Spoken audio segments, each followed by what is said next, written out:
नमस्कार दोस्तों, मैं हूं अजय चौधरी। आज आपके सामने फिर से एक नए वीडियो के साथ। और आज हम एक नई यूनिट के बारे में बात करने वाले हैं जो यूजीसी नेट पेपर फर्स्ट है। 5 नवंबर 2017 को इसका एग्ज़ाम है। उसी के संदर्भ में एक महत्वपूर्ण यूनिट है जिसका नाम है संचार। ये संचार की जो यूनिट है इसमें देखिएगा ये जो टॉपिक हैं ये कुछ महत्वपूर्ण टॉपिक हैं जो कि फर्स्ट पेपर का जो सिलेबस है उसमें दे रखे हैं। इस यूनिट में से 5 क्वेश्चन आएंगे, यानी 5 क्वेश्चन से मतलब हर क्वेश्चन 2 नंबर का है, 10 नंबर का ये यूनिट है। देखिएगा इस यूनिट को अगर थोड़ा सा भी हम ध्यान से पढ़ें, जी बिल्कुल सही है ये। इस यूनिट को अगर थोड़ा सा भी हम ध्यान से पढ़ें तो 5 के 5 क्वेश्चन हमारे सही हो सकते हैं, यानी 10/10 नंबर हमारे इस यूनिट में आ सकते हैं। अब इसमें है क्या क्या टॉपिक, हमें क्या पढ़ना है इसके अंदर। सबसे पहला आता है संचार, यानी संचार की नेचर क्या है, इसकी प्रकृति क्या है। सबसे पहले तो हम इसमें यह पढ़ेंगे कि संचार का अर्थ क्या होता है, संचार किसे कहते हैं। उसके बाद में संचार की नेचर क्या होती है। इसके अलावा संचार की विशेषताएं क्या है, संचार की प्रक्रिया क्या है, इसका प्रोसेस क्या है, संचार के सिद्धांत क्या है, प्रिंसिपल। उसके बाद में संचार के प्रकार यानी इसके टाइप्स। उसके पश्चात में अवरोध यानी बैरियर, संचार में कौन कौन सी चीज़ें अवरोध पैदा करती है वो पढ़ेंगे हम। उसके बाद में है जन संचार, मास कम्युनिकेशन। और फिर है कक्षा में प्रभावी संचार। ये कुछ महत्वपूर्ण टॉपिक हैं जो हमें इस चैप्टर में पढ़ने हैं, इस यूनिट में। देखिए जो पिछले सालों के क्वेश्चन पेपर वगैरह लगातार आ रहे हैं तो एक भी टॉपिक ऐसा नहीं है इसका जिसमें से क्वेश्चन ना आए। देखिएगा संचार की जो प्रक्रिया है, संचार के सिद्धांत वगैरह हैं, ये सब इसकी विशेषताओं के संदर्भ में माने जाते हैं। टॉपिक कौन कौन से नाम दे रखे हैं सिलेबस के अंदर, प्रकृति, विशेषताएं, प्रकार, अवरोध और कक्षा में प्रभावी संचार। लेकिन चूंकि इन टॉपिक के अंदर इसकी प्रक्रिया और सिद्धांत ये भी इंक्लूड होते हैं और हमेशा क्वेश्चन पूछे जाते हैं। और इन सभी के अंदर भी सबसे इम्पोर्टेंट और सबसे महत्वपूर्ण चैप्टर जो है वो है संचार के प्रकार। ये टॉपिक थोड़ा है भी बड़ा और इसमें से हमेशा क्वेश्चन आते हैं। यानी अगर सीधे शब्दों में बात कहें तो इसका एक भी टॉपिक ऐसा नहीं है इस यूनिट का जिसे हम ड्रॉप करने की गलती करें। हमें हर चीज़ पढ़नी पड़ेगी, चूँकि ये वो यूनिटें हैं जो हमें 10 में से 10 नंबर दिलाने वाली है। देखिए कुछ यूनिट है, जैसे मान लीजिए रीजनिंग वगैरह है या कोई नंबर सिस्टम वगैरह वाली जैसी यूनिट होगी, तर्क से संबंधित रीजनिंग की, या जैसे रिसर्च अनुसंधान है, तो जैसे मान लीजिए कुछ क्वेश्चन घुमा के और लगे कि ये हम नहीं कर सकते। लेकिन ये यूनिट तो ऐसी है जिनमें सीधे के सीधे क्वेश्चन पूछे जाते हैं। अब एक बार ओवरव्यू की बात करते हैं। इसके साथ ही हर चैप्टर के बारे में मैं आपके सामने उपलब्ध करवाऊंगा चैप्टर, ये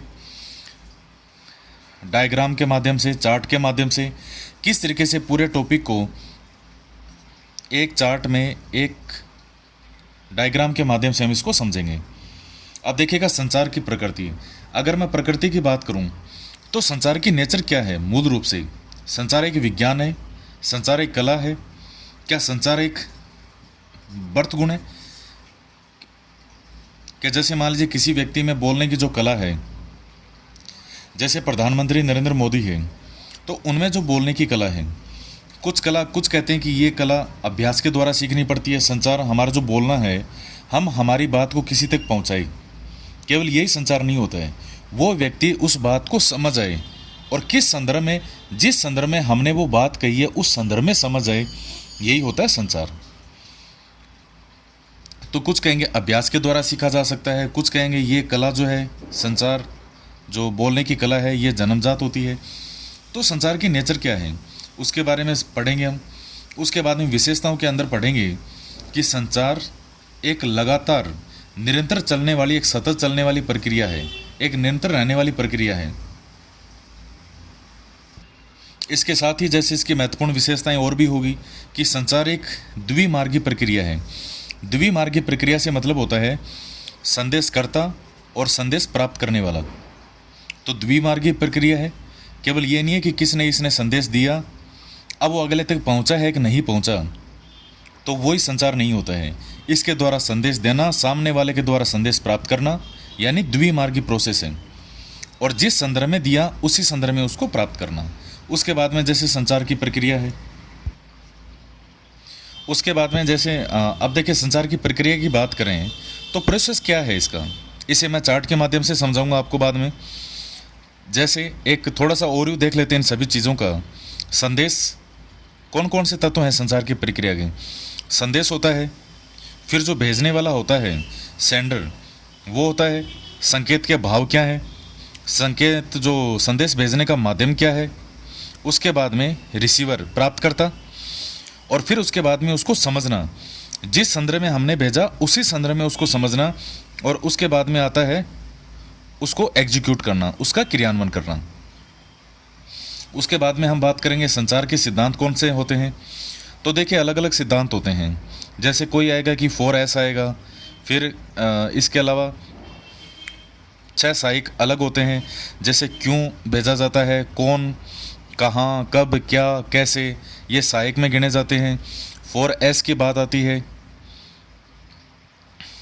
जैसे शॉर्टनेस, और उसके बाद में सिंप्लिसिटी, स्ट्रेंथ और सिंसियरिटी। तो इस प्रकार से 4S कौन से होते हैं। 7C भी माने जाते हैं, 7C, तो उसके बारे में भी हम बात करेंगे। और इसके अलावा उसके बाद में आते हैं संचार के प्रकार, इस यूनिट का सबसे महत्वपूर्ण टॉपिक। इसमें भी अलग अलग प्रकार होते हैं, और चूंकि ये सबसे महत्वपूर्ण टॉपिक है इस चीज़ का, जैसे एग्जाम्पल के लिए एक बार देखें कि कौन कौन से जो प्रकार होते हैं। शाब्दिक होते हैं, अशाब्दिक होते हैं, यानी वर्बल और नॉन वर्बल होते हैं। शाब्दिक में हम बात करेंगे तो मौखिक भी होते हैं और लिखित भी होते हैं। जैसे मैं बोल रहा हूँ तो कुछ चीज़ें मेरी मौखिक है, कुछ चीज़ें हैं जो मैंने यहाँ पर नोट डाउन भी कर रखी है, लिख भी रखी हैं। उसके बाद में संकेत कौन कौन से होते हैं। इसके अलावा जो भाषा के बीच में अंतराल है वो अंतराल नहीं होना चाहिए, उसकी चीज़ों के बारे में हम पढ़ेंगे कौन से प्रकार होते हैं। जैसे कोई व्यक्ति ने ये कहा किसी अपने प्योन से कि मेरे लिए 1 गिलास पानी लाओ, मेरे लिए उसने आज बोल दिया बुला करके उसको, एक दिन बाद में उसको कहता है 1 गिलास, तीसरे दिन उसको कहता है पानी, और चौथे दिन कहता है लाओ। तो संचार के बीच में जो एक दूरी है वो नहीं होनी चाहिए। इसके अलावा और कौन कौन से माध्यम होते हैं उनके बारे में हम बात करेंगे। जैसे सम्मेलन है, सभाएं हैं, घोषणाएं हैं, भाषण है, स्पीच होता है, रेडियो, टीवी, इंटरव्यू वगैरह, सामूहिक संवाद होते हैं। ये सब चीज़ें संचार के प्रकार माने जाते हैं। उसके बाद में आता है अवरोध, बैरियर कौन कौन से हैं। अवरोध भी जो हैं वो कई प्रकार के होते हैं। जैसे हम भी मान लीजिए कई बार मान लीजिए संदेश पहुंचाते हैं किसी के पास में, हम किसी से फ़ोन पर बात कर रहे हैं तो अगला बार बार कहते हैं कि आपकी आवाज़ नहीं आ रही, आपकी आवाज़ नहीं आ रही है, प्लीज़ साइड में जाके बात कीजिएगा।